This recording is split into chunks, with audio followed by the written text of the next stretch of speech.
Hello, friends. Are you watching this alone or with someone? Tell me in the comments. It was the kind of evening where everything looked perfect from the outside. The table set with Mom's wedding china, the centerpiece lit with little golden candles she only pulled out for what she called occasions that matter. The roast was dry, the green beans overcooked, and my brother Tommy was already halfway into a second glass of wine he hadn't brought and wouldn't offer to replace.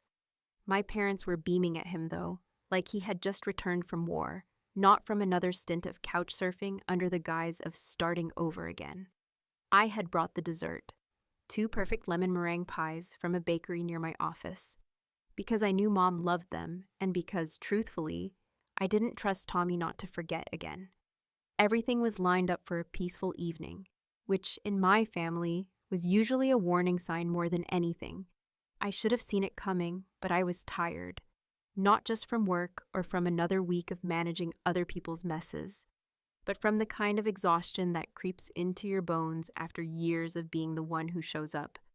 I had been showing up my entire adult life. I paid for things without being asked. I took phone calls when Tommy was too strung out or too emotional or too whatever to face Mom and Dad. I rewrote resumes, co-signed loans, and once, when Dad had a heart scare, I drove 6 hours from my job just to make sure he didn't wake up to an empty hospital room. I didn't do these things because anyone forced me. I did them because it felt like the right thing to do. But there's a line between love and habit, and I think I'd been crossing it for years without even noticing. We were just finishing dessert when Dad cleared his throat. That sound, that dry, gravelly cough, had preceded every major announcement of my childhood. It was the warning bell. I set down my fork, already bracing. "We've been talking," he said, not looking at me, but at his plate, where a smear of lemon filling was the only evidence he'd eaten anything. "And we've decided it's time for you to start standing on your own 2 feet. You're almost 40. We're not supporting you anymore. Grow up." I blinked, waiting for the punchline. I looked at Mom, who gave me a sheepish smile, her eyes darting away almost instantly. Tommy grinned, swirling his wine like this was a scene in a soap opera he was enjoying a little too much. "Excuse me?" I said, my voice low, steady. Dad looked up then. "You heard me? You've had our help long enough. It's time you learned what it means to be an adult without leaning on your parents."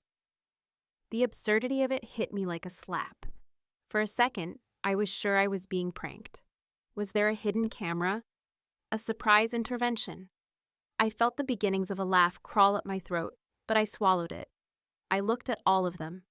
My father, proud and stern as ever, my mother half hiding behind her coffee mug, and my brother, smug and useless as always. And in that moment, something inside me snapped. Not loudly, not dramatically, it just shifted. I reached into my purse, pulled out the folder I had brought with me just in case I needed to remind myself who I was. I didn't open it. I didn't have to. I took a breath. "Good," I said, setting the folder gently on the table, "because starting tomorrow, I'm no longer paying for your retirement home." The room stopped. Actually stopped. Like someone had yanked the air out of it. Mom's hand froze halfway to her mouth, her spoon clinking against her cup. Dad narrowed his eyes. Tommy's smirk slid clean off his face. "You what?" Dad said, his voice a notch lower than before. I said, I repeated calmly, that I'm done paying for the retirement condo in Brook Hollow, the one I've been covering the mortgage and maintenance fees on for the past 18 months. The one you said you would handle after you sold the lake house, which you still haven't done. So no, you won't be supporting me anymore, because starting tomorrow, I'm withdrawing my support for you." Mom gasped. It wasn't the dramatic TV-style gasp. It was the real kind, the short, panicked inhale of someone realizing the world didn't just tilt. It had flipped. Her hand gripped the edge of the table. Dad looked like I'd slapped him. "You're lying," he said. "No," I replied. "I have every payment receipt. I have the account statements. You gave me access to your finances 3 years ago when you forgot your own banking password, remember?" He stood up slowly, the kind of slow that makes you think someone's going to explode. But he didn't. He just stared at me like I was a stranger, and maybe to him, I was. "You ungrateful little girl," he muttered. "After all we've done for you." I stood up too. I wasn't yelling. I wasn't even angry. I was beyond that. "What you've done for me? You mean let me pay for your mistakes? Patch up Tommy's disasters? Work 2 jobs in my 20s so you could keep up appearances after your pension didn't stretch far enough?" Tommy tried to interrupt, but I wasn't done. "You told everyone at church that you were helping me through grad school. You didn't mention it was my credit card that paid for your roof replacement. You told your friends I was staying in your guest house rent-free, but I was covering your utilities. You told lies about who was supporting whom, and you believed them so deeply that you forgot who was actually holding this family together." Mom was crying now, silently, that wounded look she wore when she didn't know who to side with, the one that always landed in Dad's favor. "You can keep pretending," I said, picking up the folder and slipping it back into my purse. "But I'm done playing along. I'm not your safety net. I'm not your scapegoat. I'm not your daughter on command. From here on out, you're on your own." I walked out. I didn't run. I didn't slam the door. I left the pie on the table and the truth in the air, and I walked out like someone who finally decided their time was more valuable than someone else's comfort. In the car, I sat for a moment, letting the quiet settle. I pulled out the folder, opened it, and stared at the last page, a document with both Dad's and my name on it, listing me as the financial guarantor of the Brook Hollow property. I folded it back up. Let them figure out what life looks like without me paying for their mistakes. I wasn't angry. I was free. And that, I realized, was a hell of a lot better than dessert. When I was growing up, the phrase "family comes first" wasn't just something my parents said. It was a rule written in invisible ink on every wall in our house, seeping through the baseboards and embedded in the fabric of every family photo. It wasn't spoken like a warm promise of support or unconditional love. It was more of a command, an expectation that was never up for discussion. Family came first, but only if you were the kind of family they approved of. For my brother Tommy, that meant the kind of reckless decisions that somehow always ended with sympathy and second chances. For me, it meant smiling politely while picking up the check. I never asked them for much, because somewhere along the way, I realized that asking came with strings. Guilt-wrapped, emotionally loaded strings that never let you forget what you owed for daring to need help. After that dinner, the phone was silent for almost 2 full days. No apologies, no questions, not even a passive-aggressive text from Mom pretending to be concerned. I expected that. What I didn't expect was the voicemail from Tommy on the 3rd morning, the one where he tried to sound hurt, even a little betrayed, as though I'd somehow ruined his stability by standing up for mine. "You didn't have to go nuclear," he said, voice thick with that lazy charm he'd perfected since college. "I know they can be difficult, but you made Mom cry. She hasn't stopped talking about the retirement place all day. Maybe you could have just talked to them first." I played it twice, not because I was unsure of what he said, but because I wanted to feel exactly what he didn't say. Not once did he ask if I was okay. Not once did he acknowledge the years of support I'd provided. He was upset not because I'd hurt our parents, but because I'd disrupted the system that benefited him. Tommy was 2 years older than me, but emotionally he'd been stuck at 25 for at least the past decade. He had tried everything: graphic design, food trucks, dog training, real estate, and one ill-fated stint selling CBD oils door to door. And each time, when it didn't work out, there was always a cushion waiting for him. Mom's soft hands, Dad's grumbling wallet, and my silent help in the background. There was always someone else to absorb the impact of his crash landings. I was just the quiet parachute they never saw, but always counted on. I never let him fall too hard, until now. I didn't call him back. Instead, I pulled out a spreadsheet I had kept for years. Not to shame them, not to prove anything, but because I needed to know, in black and white, how much of myself I had given away. The numbers didn't lie. Over the past 8 years, I had paid more than $82,000 in various forms: mortgage assistance for my parents, bailouts for Tommy's credit cards, contributions to medical bills, forgotten vet bills, and even a payment to repair the guest bathroom in their home after a pipe burst. And Dad didn't want to get ripped off by plumbers. It wasn't the money that stunned me, it was the pattern. Every single payment had come wrapped in guilt, tied with the phrase, "We wouldn't ask if it wasn't important," and followed by weeks of silence until the next crisis arrived. That same afternoon, I called my bank and began the process of halting every remaining automatic payment connected to their accounts. The retirement home? Canceled. The monthly utility top-ups? Gone. The emergency backup fund I'd set aside for their unexpected expenses? Closed. I didn't do it with malice. I did it like someone finally realizing they've been funding an illusion. Then, without thinking, I found myself pulling out a box I hadn't touched in years. One of those dusty, taped-up pieces of forgotten memory shoved in the back of my bedroom closet. Inside were documents from college, old journals, and letters from my grandmother, who had always been the only adult in our family to speak to me like I was a person instead of a project. My grandmother had been quiet but fiercely observant, and she never sugarcoated the truth. When I left for school, she handed me a small envelope that I hadn't opened until now, mostly because back then I thought I already knew what it said. I was wrong. Inside the envelope was a handwritten note on her stationery, the kind with tiny birds in the corners and her full name printed in neat cursive at the top. It read, "If you're ever confused about what they've done, ask about your college fund. Ask what really happened when you were 17. I love you, and I'm sorry they won't." My heart stopped for a second as the words sank in. I had always believed my parents when they said the market crash had wiped out what little they saved. They told me it was one of those things: bad timing, bad luck, and the cruelty of the economy. I believed them because I had no reason not to. But now, with that letter in hand and the growing unease in my gut, I started to wonder, what happened to that fund? What were they hiding behind those carefully worded explanations and long silences?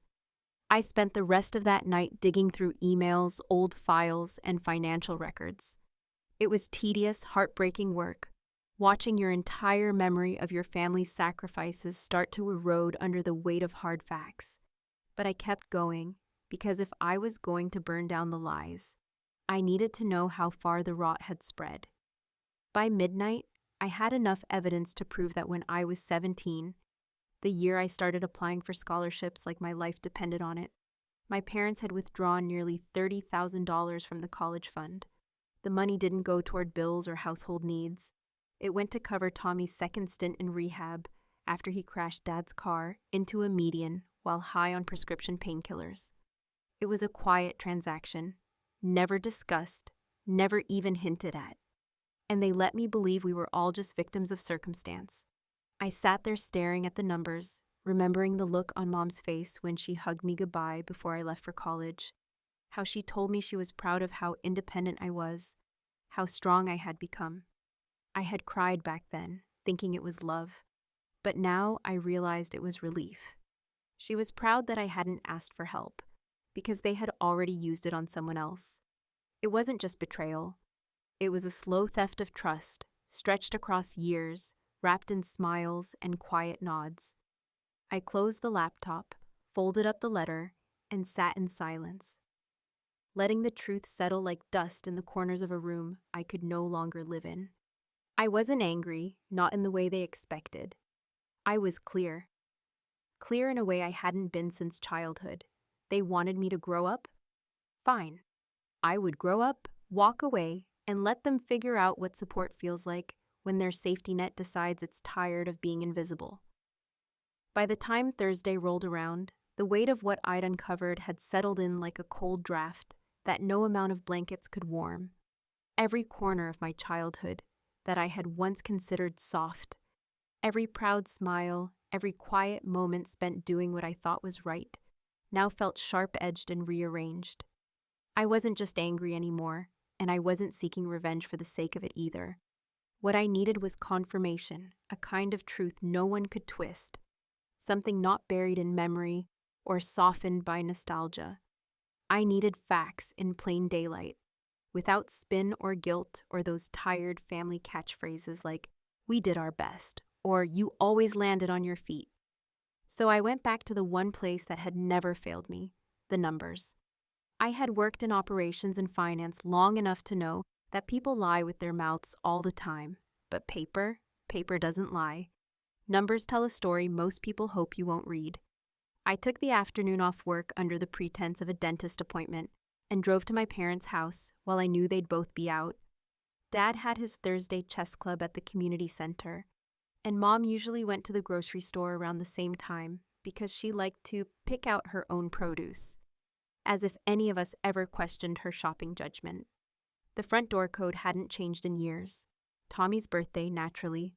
So I let myself in and walked straight back to the home office, the one Dad liked to call the command center, even though most of what happened there involved organizing golf tournament flyers and coupons for prescription vitamins. I knew exactly what I was looking for. At the back of the desk, behind a row of dusty old books and 3 dried-out pens, was a small locked drawer that I had tried to open once when I was in high school and was grounded for a week because of it. It had no keyhole, just a tiny magnetic latch, and it popped open with the edge of a flathead screwdriver if you pried it just right. Inside, I found what I hoped I would and feared I might: a worn-out, leather-bound ledger book, the kind Dad used to keep before he finally figured out how to use Excel. I flipped it open, fingers trembling only slightly, and began to read. The entries were meticulous, almost obsessively so. Everything was dated, color-coded, and cross-referenced with account numbers. It wasn't just notes about household bills. It was a full chronicle of every financial choice they'd made in the past 2 decades. Tax returns, withdrawals, deposits, investment losses, and more importantly, payments made from the supposed college fund they said had vanished during the recession. There it was in black ink and Dad's perfectly neat handwriting. Transfer $28,900 from education savings to personal checking for Thomas rehab deposit. Next to it, circled and underlined, was the date, March 12th, the spring of my senior year, and a single note, "Discuss later." He never did. There were other entries too, small withdrawals, recurring ones labeled L cell bill, auto insure, and even food visits. They had been taking money not only for Tommy's recovery, but also for his general living expenses, groceries, utilities, fuel, long after he moved out and allegedly got back on his feet. And the more I read, the more it became obvious that the person they were keeping financially afloat wasn't an accident-prone young man trying to rebuild. It was a fully grown adult who had quietly learned how to weaponize his own instability. I sat in the chair for what felt like an hour, flipping through page after page, each one a gut punch disguised in financial shorthand. Then I found the most recent entry: transfer from L to Brook Hollow HOA, reimbursement will repay when Lake House sells. It was dated just 2 months ago. There was no repayment scheduled, just a note at the bottom: she hasn't asked, so don't bring it up. I don't remember walking back to my car. I just remember sitting in the driver's seat, watching my reflection in the rearview mirror, and seeing a version of myself I hadn't met before. This woman didn't cry. She didn't beg for understanding. She wasn't there to patch things up with a text or an emotional olive branch. This woman saw through the illusion and decided she was done playing a role that had never been hers to begin with. That night, I sat on my balcony with a glass of wine and a file folder now bursting with copies of those ledger pages. I had scanned them at the office before heading home, and they sat beside me like witnesses, like backup. The stars were barely visible through the city haze, and for once, I didn't care about the view. I was too focused on what I needed to do next. I opened my laptop and logged into the Brook Hollow financial portal. I pulled up the documents for the property where my father spent his afternoon sipping coffee on the communal patio and pretending he had paid for his own piece. I found the auto pay section, hovered over the settings, and after one last breath, I turned it off. The confirmation message popped up with a cheery, "Your recurring payments have been canceled." It was that simple.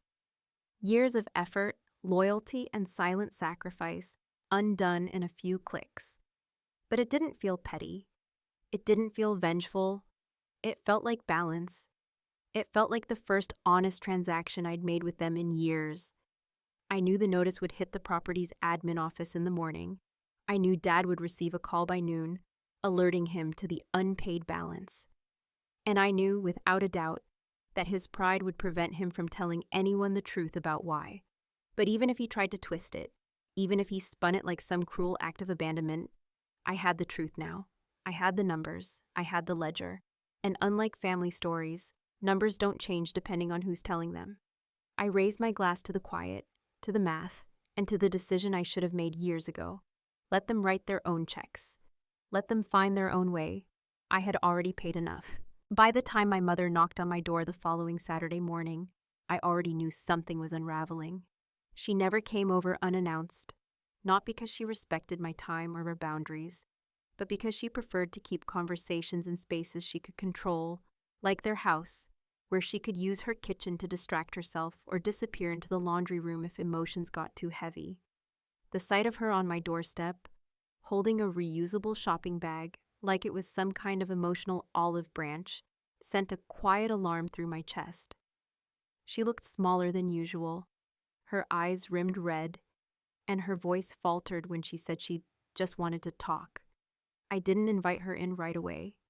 I just stepped aside, letting her enter with the kind of wordless permission that felt more like surrender than hospitality.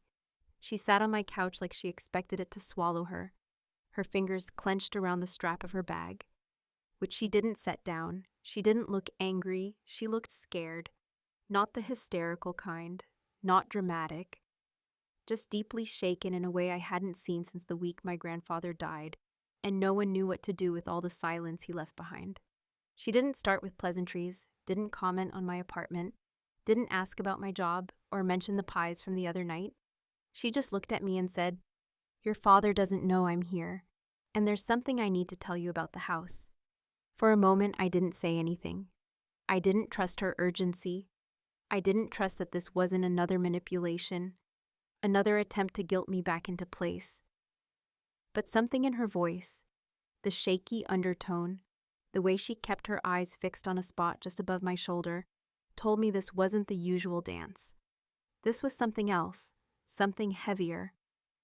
She pulled out a folder from her bag, not unlike the one I had shown them at dinner, and laid it gently on my coffee table like it might break if handled too roughly.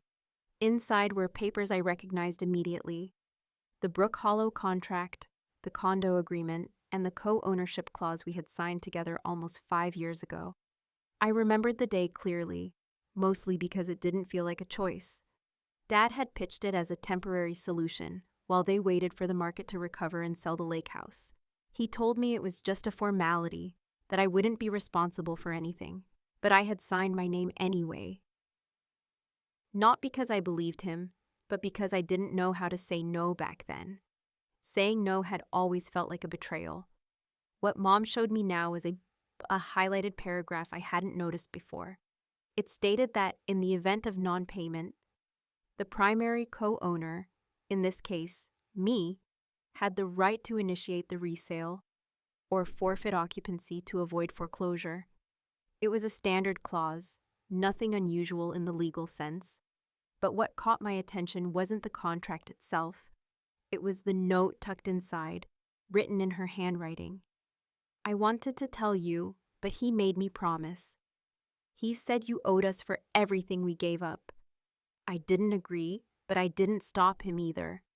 I read it twice, the second time slower, letting the words hit with their full weight. She hadn't just allowed it. She'd watched it unfold, quietly, knowingly, and done nothing. And now that I was pulling the plug, now that I was choosing myself, she had finally found the courage to admit that this was never about mutual support. It was about control. "You let me believe I was helping," I said, not accusing, just hollow. "You let me think I was saving you." She wiped her eyes but didn't reach for my hand. We thought we were helping Tommy. He was so lost. We didn't want to lose both of you. I laughed then, not because it was funny, but because the absurdity of it finally cracked through the heaviness. You already did. She flinched, and for a moment I almost softened, but I couldn't. Not after all the years of half-truths and silent expectations. Not after realizing that I had signed away pieces of my life for people who only ever saw my usefulness, not my limits. I'm not going to fix it this time, I said, closing the folder and pushing it gently back toward her. You and Dad can figure out what to do with the condo, sell the lake house, refinance, ask Tommy, but I'm out. She didn't argue. She just nodded slowly, like someone who had finally been forced to see the cracks in a wall they'd spent years painting over. Before she left, she turned to me and asked something I didn't expect. Do you hate us? I didn't answer right away. The silence between us stretched thin, but I didn't rush to fill it. Instead, I stood, walked to the door, and opened it. I don't hate you, I said finally, but I don't trust you, and that matters more right now. She nodded again, stepped through the door, and didn't look back. The folder remained on the table, and I stared at it for a long time after she left, wondering how many more secrets were hiding in plain sight, protected by silence and the convenient version of family we had all agreed to perform. That evening, I called the retirement facility myself. I spoke to the director, a kind woman who had once complimented my mother's scarf collection and remembered my name without prompting. I explained the situation, not with drama or excuses, just the truth. She confirmed that the co-owner had legal authority to initiate a resale. She offered to schedule a walkthrough with the resale coordinator. I accepted. The following Tuesday, I would walk through the condo with fresh eyes, not as the dutiful daughter paying for someone else's peace, but as the legal co-owner of a property I never wanted and no longer needed to carry. I didn't tell Dad. I didn't warn Tommy. I didn't even prepare a speech. Some decisions, when they're right, don't need a ceremony. I was done giving them the benefit of the doubt. Now they would have to live with the consequences of their own signatures, just like I had. And for the first time in a long time, the weight wasn't mine to carry anymore. The air inside the Brook Hollow retirement condo smelled like lemon furniture polish and some soft potpourri scent they probably pumped through the vents to make everything feel like stability could be bottled and sold. It was a beautiful place, really. Bright natural light, spacious hallways, and quiet courtyards where residents played chess under shade trees or drank iced tea while pretending the world outside didn't still pull and twist with problems. I remembered the first time I walked through those doors with my parents. Dad had said something smug like, "Well, this is where a man can actually enjoy what he's worked for." At the time, I nodded politely and ignored the irony. Now, as I stood at the entrance with a clipboard and a staff member in beige slacks who kept calling me Miss Leland, I realized just how deeply that lie had been planted. Not just in their minds, but in mine. The walkthrough was scheduled for 11 a.m. sharp. I arrived 5 minutes early, not because I wanted to make a statement, but because I needed the formality of it. I needed the action to feel like something that existed outside of our family's patterns, outside of the mess of emotional obligation I'd been tangled in since my teenage years. The coordinator, Julia, was kind and professional. She didn't ask why the unit was going on the market so soon after move-in. She didn't pry or offer me sympathy. She simply handed me a pen, pointed out which disclosures to initial, and let me take my time inspecting each room as if it might tell me something the people who lived there never could. The condo was still furnished, which made the whole thing feel more surreal. My father's recliner sat in its usual place by the window, the TV remote resting on the arm like he'd be back in just a few minutes to catch the end of a game. Mom's favorite Afghan, crocheted in soft pastels that had faded a little since she first showed it off during a Facebook post about early retirement bliss, was draped neatly over the edge of the couch. Everything looked exactly as it had the last time I visited them, except now it belonged to no one. Or more accurately, it still belonged to me. The difference was I no longer pretended that was okay. I walked the perimeter of the unit slowly, my heels clicking against the tile in the kitchen, echoing slightly in the hallway that led to the master bedroom. I paused briefly at the picture frame above the bed. A photo of my parents on their 40th anniversary, smiling beside a cake I had paid for, standing in a banquet hall I had booked. That smile, once a point of pride, now felt like a performance staged in a moment I had believed was real. I left the frame hanging, let the next buyer take it down. When we were finished, Julia shook my hand and told me they'd list the unit by the end of the week. She handed me a small box with the extra keys and a brochure explaining how the resale process worked. I thanked her, and for a moment, I thought that would be the end of it. But just as I turned to leave, she reached into her pocket and handed me something else, a small white envelope with my name written on the front, in the delicate handwriting I knew belonged to my mother. "It was left at the front desk," Julia said gently. "She asked that we give it to you only if you came in person." I didn't open it right away. I waited until I was back in my car, parked under the same maple tree that cast golden shadows across the windshield. I sat with it in my lap for a while, running my thumb across the seal. A part of me didn't want to read it, didn't want to let her voice back in now that I had finally carved some space between us. But I opened it anyway, because part of healing, I was learning, is facing what still hurts. The letter wasn't long. It wasn't a plea or an apology in the way I used to dream about when I needed validation. It was more like a confession scratched out in the early hours of regret. She wrote that she hadn't known how to stop my father from using my loyalty against me, and that every time she thought about standing up for me, she felt like she was betraying the version of family she had worked so hard to protect.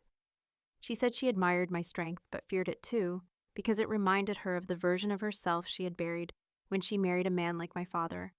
She ended with a single line I didn't expect. "I know now that you weren't just holding us up. You were carrying everything we refused to face." I folded the letter slowly and slid it back into the envelope. I didn't cry, I didn't scream.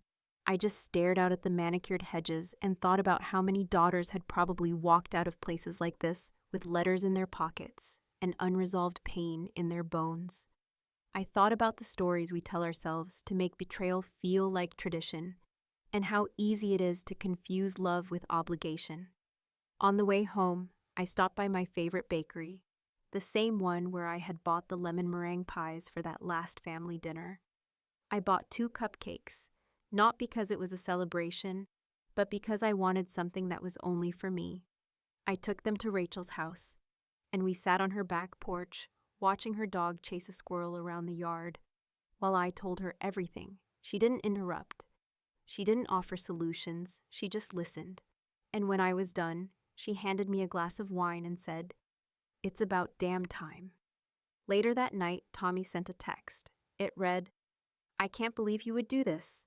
You know they're not perfect, but they're our parents." Attached was a blurry photo of a checkbook page, probably from Mom, highlighting some minor expense he must have thought proved his point. I didn't respond. Instead, I opened my own photo gallery and found a picture of the ledger from Dad's office. Flipped to the page that detailed the exact amount withdrawn from my college fund for Tommy's second rehab stay. I texted it back to him with a single sentence. "You already cost me more than you know." He didn't reply, and for once, I didn't care. I slept that night with the window open, the breeze cool against my skin, and for the first time in longer than I could remember, my dreams didn't feature me fixing anyone else's mess. There were no emergencies, no explanations, just quiet. The next morning, as I walked to the kitchen to make coffee, I passed the small bowl on my entry table where I kept my keys. Lying next to them was the envelope from the condo, unopened once again. I thought about burning it, maybe tossing it in the trash, or locking it in a drawer. Instead, I took it to the balcony, lit a single match, and watched the paper curl and blacken until it floated away like ash. I didn't need the apology. I already had my answer. Let them live however they choose. Let them tell whatever version of the story makes them feel better, because I finally knew the truth, and I knew the price of loyalty, and I had decided I wouldn't pay it anymore.